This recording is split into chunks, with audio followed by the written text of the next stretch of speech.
Jamhuri ya Kidemokrasia ya Kongo na Rwanda wametia saini makubaliano ya kukuza amani na maendeleo ya uchumi katika eneo la Maziwa Makuu pamoja na kumaliza mzozo ambao umekithiri mashariki mwa DRC.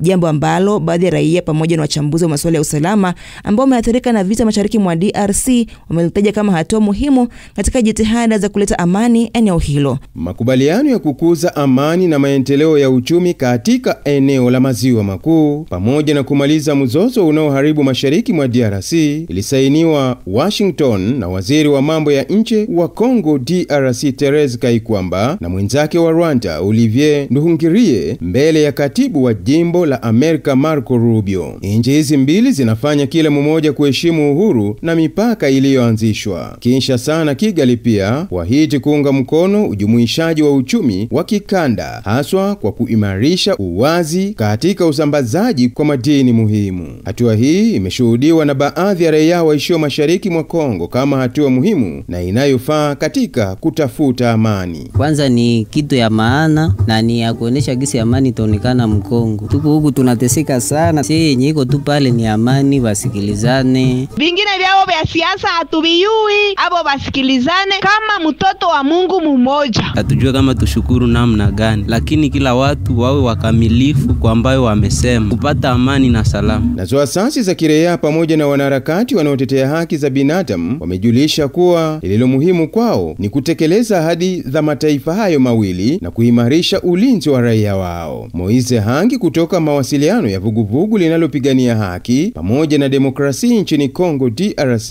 Lucha amejulisha mtazamo wao. Habari nzuri kwa wakongomani wote kwa ukweli ambao wamechoka na vita, wamechoka na mauaji, lakini ile ambayo tunakuwa kishutumu ama woga wetu ni unafiki na ujanja ambayo yakuwa nayo, lakini baada ya siku fulani ya miezi fulani utaona tena wataanzisha vita. Na tume ya Umoja wa Mataifa nchini Kongo DRC MONUSCO ilisalimu saini ya azimio la kanuni zilizotokea Washington DC chini ya malengo ya idadi ya jimbo la Amerika kati ya serikali ya Jamhuri ya Kidemokrasia ya Kongo na Jamhuri ya Rwanda. MONUSCO ilibaini kujitolea kwa nchi hizo zilizosaini hati hii kuziunga mkono katika kukamilisha agizo lake, haswa ulinzi wa idadi ya watu. Ujumbe wa Umoja wa Mataifa pia unazingatia utashi wa saini ya hati hii kulinda, kuwezesha na kukuza uwezo wake wa hatua na ile ya vikosi vya mkoa na mifumo inayofanya kulingana na majukumu yao. Kwa hayo wachambuzi wa masuala ya usalama mashariki mwa Kongo DRC Tony Maliabatu akiwa mmoja wao hapa amesema, na upinzani pia ungelishirikishwa tena ndani ya hayo mawasiliano, ingeweza kuzaa pengine kitu kizuri zaidi kuliko hata kile ambacho tunatarajia. Amani, usalama na maendeleo ndiyo changamoto kubwa ambayo DRC imekuwa nayo kwa leo. Wao pia waweze kujitahidi kuboresha hali ya kuishi kama vile imekuwa nchi zingine za Kiafrika. Haya yanajiri wakati askari 5 wa jeshi la Kongo FARDC washuhudiwa pia kuuliwa na raia wa China kutekwa nyara na silaha kuchukuliwa wakati wa mashambulio ya waasi wenye silaha katika eneo la Kalemi katika jimbo la Tanganyika, karibu kilomita 40 kutoka Kalemi. Tunaangazia iwapo kuhusika kwa Marekani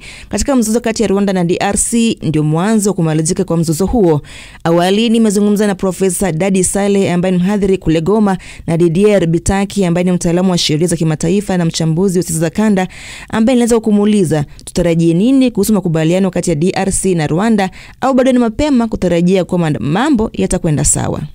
Hayo ambayo yamefanyika Marekani ni kama wanaweka barabara, wanaanza kutatua kufungua barabara ambayo itatupeleka kwa lengo fulani, na hayo yakahusisha Marekani mwenyewe. Vita ambavyo vinaendelea baina ya Rwanda na Kongo, lazima mkataba ule utokee. Ukishasainiwa hapo ndo tutajua sasa nini tutarajie, na yote ambayo tutahitaji ni amani. Pengine kupitia njia hii ambayo yamefunguka, mkataba ukiafikiwa baina ya Kongo na Rwanda kwa usimamizi wa Marekani, tatizo la Kongo litakuwa limepata ufumbuzi tayari. Na maoni yako Sale kuhusu makubaliano hayo unayonaje?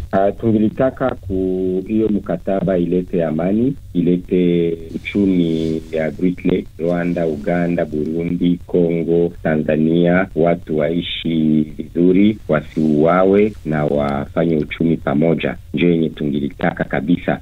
hata kama tunajua kwa hii wakati kumekuwa kabisa Mkongo watu wamekufa mingi sana, Rwanda watu walikufa mbele mingi sana, na inakuwa shida kabisa juu watu wanapigana, Goma wanauana na watu wanaendelea kukiana. Inabidi kabisa mazungumzo ikuwe mzuri juu hiyo chuki iishe. Didier, na mbona waasi wa M23 hawajajumuishwa ndani ya mazungumzo hayo ilhali hao ndio wanapigana kule mashariki mwa DRC na hata kuteka maeneo kadhaa? Baada ya Marekani kutuma wawakilishi wake wawili nchini DRC na Rwanda na kwenye kanda nzima la maziwa makuu, hata Marekani wenyewe wamekubali kwamba madai ya DRC kwamba hawa waasi hawa ni vibaraka tu, sio waasi ambao wana madai dhidi ya serikali ya Kongo.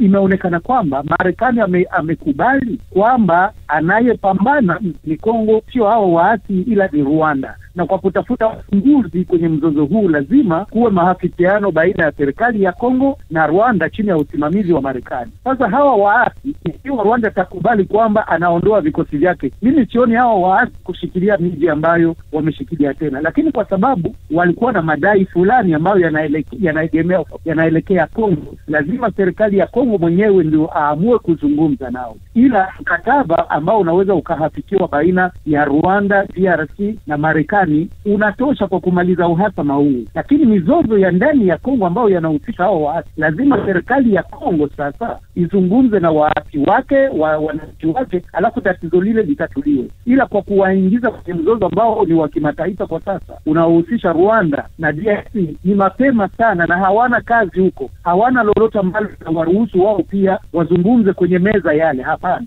Na hata baada ya mazungumzo hayo kufanyika, bado mapigano yanashuhudiwa Kivu Kaskazini. Na kumbuka kwamba M23 walikuwa wamesema wako tayari kusitisha mapigano mashariki mwa DRC. Unazungumziaje hili? Unajua, kusitisha mapigano ni wakati ambako kukuweko pande mbili ili mapigano yasitishwe. Sasa pande mbili hizi hazijahusishwa, yani FARDC na jeshi la na vikosi vya waasi. Na jambo la pili, kwa mazungumzo yote ambayo yameendelea, hatujashuhudia mahali ambapo wamesaini mkataba wa usitishwaji mapigano. Ila mazungumzo, makubaliano ya Marekani ambayo kwa sasa yana manufaa zaidi, yameonekana kwamba hawakuzungumzia jambo la usitishwaji mapigano, ila huko Marekani walikubaliana kwamba waingie kwenye mchakato ambao utawarahisishia kufikia mkataba wa usitishwaji mapigano na suluhisho la kisiasa kwenye masuala ambayo yanahusu.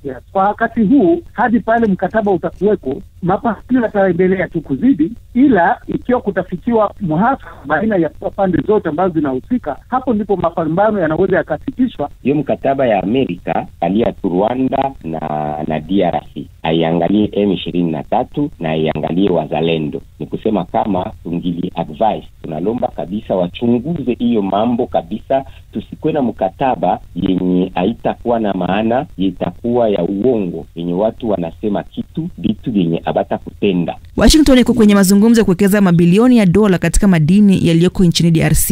Unafikiri ni kwa nini DRC kupatana na Rwanda ni muhimu kwa Marekani kabla hawajatekeleza uwekezaji huo? Ni muhimu sana kwa sababu kama tunavyojua, tulishuhudia serikali ya Kongo ikisaini mikataba na nchi ya China kwa kuzalisha madini haya na yaelekee China. Na wakati ule sasa Marekani pia akataka afungue njia kutoka Angola hadi aingie Zambia hadi kwenye bandari ya Indi huko Dar es Salaam. Hiyo ilikuwa njia pia mojawapo alikuwa akitafuta kwa kuwekeza bilioni ya madola ili kuzalisha madini ya kokoto yaelekezwe Marekani. Kutokana na kwamba China sasa nguvu zake bado zinaendelea kuingilia humo kati na ni mojawapo wa vyanzo vya mizozo ambayo yanatokea huko, basi Marekani kabla hajawekeza pesa zake, lazima nchi hizi mbili zihakikishe kwamba nguvu za China zimepunguka. Na kitu cha pili, kumekuwa usalama ambao pesa na bilioni hizi za Wamarekani, kampuni za Marekani wachukue madini yale ambayo yalikuwa yakiendelea kuchukuliwa, yanaporewa na Rwanda, yanapelekwa China, yanapelekwa sijui kwa masoko gani. Sasa yule ambaye alikuwa akipoteza hapo ni Marekani. Unadhani makubaliano haya yataweza kuleta amani ya kudumu kati ya Rwanda na DRC? Kumekuwepo na mazungumzo yaliyoongozwa na Angola na pia Qatar ili ya kupiga hatua kubwa. kubwa? Hayangelipiga hatua kubwa kwa sababu ilikuwa bado hayajaungwa mkono na Marekani, na hiyo ilikuwa kwa sababu Marekani alibaki hajajua ukweli mwenyewe, ukweli halisi wa vitu ambavyo vinaendelea. Lazima michakato hiyo hayangezaa matunda. Hapo wakati Marekani imetuma wajumbe wake mara 2 nchini DRC na Rwanda na hata kwenye kanda nzima la maziwa makuu, wamegundua wa Marekani kwamba lazima vita hivi sasa visitishwe ili madini yale ambayo yanauzwa kwa soko la kimataifa yatolewe nchini Kongo kihalali. Na ikiwa yatatolewa nchini Kongo kihalali, basi hatuwezi tukamtupilia Rwanda kwa sababu alitetea faida za Marekani kwa muda mfupi. Lazima yeye pia ashirikishwe. Ndio basi badala ya kufanya vita baina ya nchi hizi mbili, kwa sababu madola haya mawili China na Marekani wanapambana, wamoja wakiunga mkono serikali ya Kongo, wengine wakiunga mkono serikali ya Rwanda, basi Marekani anachukua yote na weka mezani na anataka yeye mwenyewe kama mwenyeji wa vita ayamalize.